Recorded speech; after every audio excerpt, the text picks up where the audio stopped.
act these out as giggling girls. So you're going to start out as giggling girls.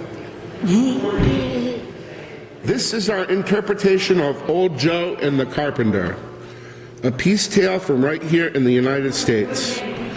Let me introduce to you to Josephine and Jezebel, who have been friends for more than 60 years. This is their story. As girls, they enjoyed many things, like clapping games, painting landscapes, afternoon tea,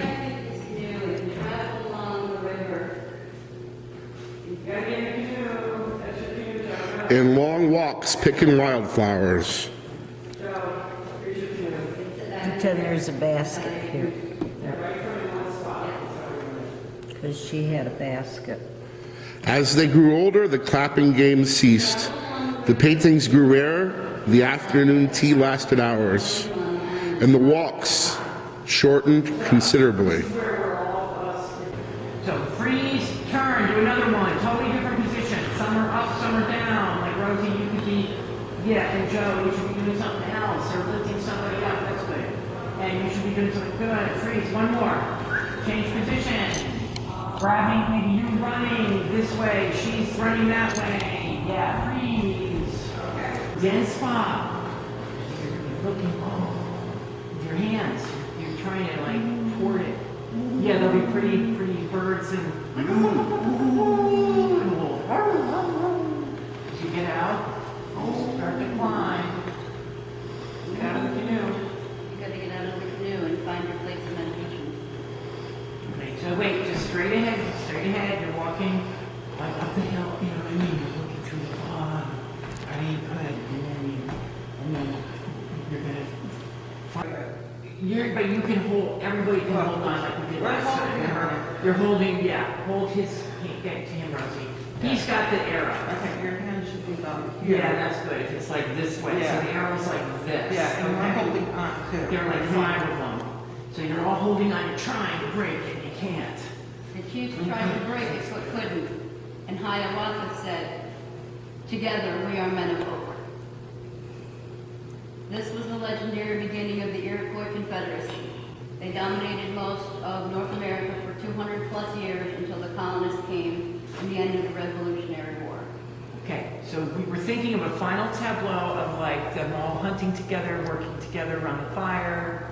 What would be a good thing? You know, doing different activities. He's in front of the fire, right? You guys are cooking, shooting a bow and arrow, hunting, gardening, or gathering, right? You're gonna come in front of me, Joe, and you can take me off, see like a turn. And now I'm gonna turn into a dog, right? I'll read for the advisor from this part on. Yeah, please do. Okay. Good. King, there seems to be a cat and a dog on the street below fighting. Should we call someone? Burn the place down. Let's burn the place down! We throw bombs. Come on, Joe. Turn this way to your audience. Throw a bomb, Joe. Do something. Let's take attention. Let's set the place on fire, everybody. Wow. No, not yet. Wow. I learned in Italy, and it's old Renaissance paper mache mask making method. It's not your usual paper mache. That's so good. Yeah. It'll work. Oh, it definitely works. Kids glue, they have this hobby glue that's really good too. Uh-huh. What about Mod Podge? No, that's plastic. That's acrylic. Oh, yeah. Okay. Hard brushes. The inside. Right inside. I forgot that part. Unless you were going to do your mask on the outside, then you do it on the outside. Right.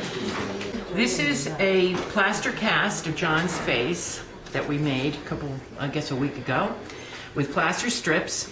And then to make a theater mask, we use 4 layers of paper to make a paper mache theater mask. And this is an old Spanish technique of paper mache from the tradition of mask making for actors from Italy and from my teacher, Janata Satori. And you start off with a very smooth kind of paper towel, okay, for your first layer.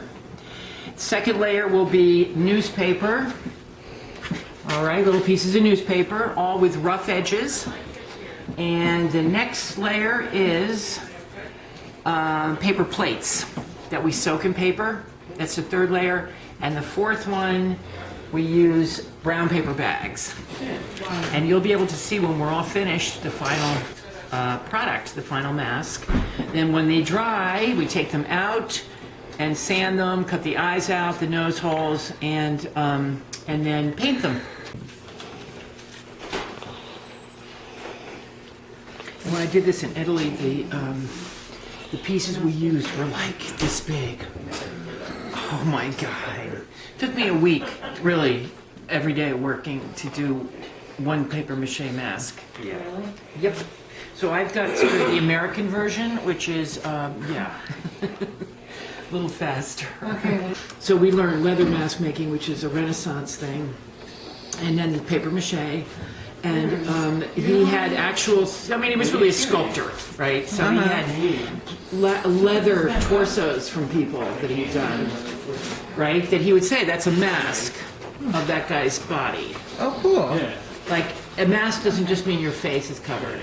This is the second layer that Kevin did. Okay, this was our first layer. First layer, Kevin, the second. The third layer, again, he will be the paper plates. And then the fourth is the paper bag, and that's it. And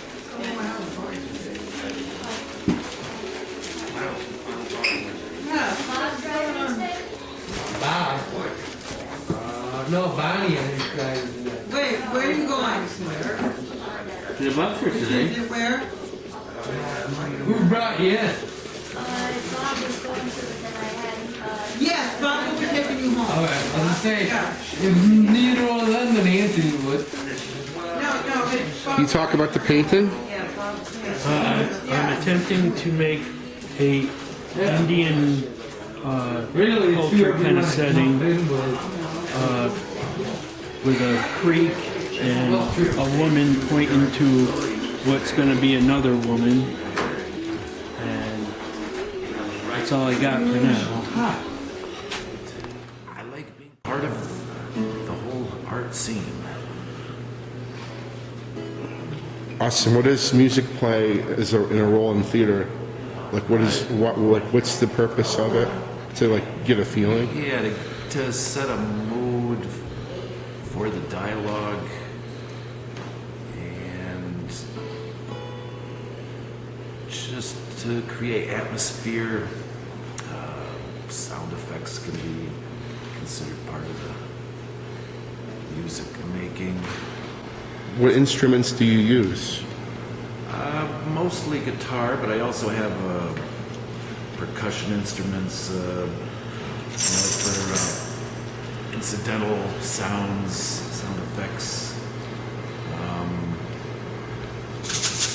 shakers, clanging things, just to help create the atmosphere and set the tone for the scene. Excellent. the lesson all the way through, and how about if you do it with a microphone, so that you can practice. Is that good? Yeah, that sounds good. Okay. A Zen student came to Bangkai and complained, Master, I have an ungovernable temper. Just how can I cure it? You want to get him something that you can face up. Face up. Good. And boom. Kevin, stick your head up. Come on. Work, boom.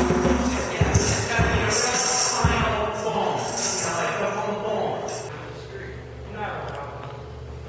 Okay.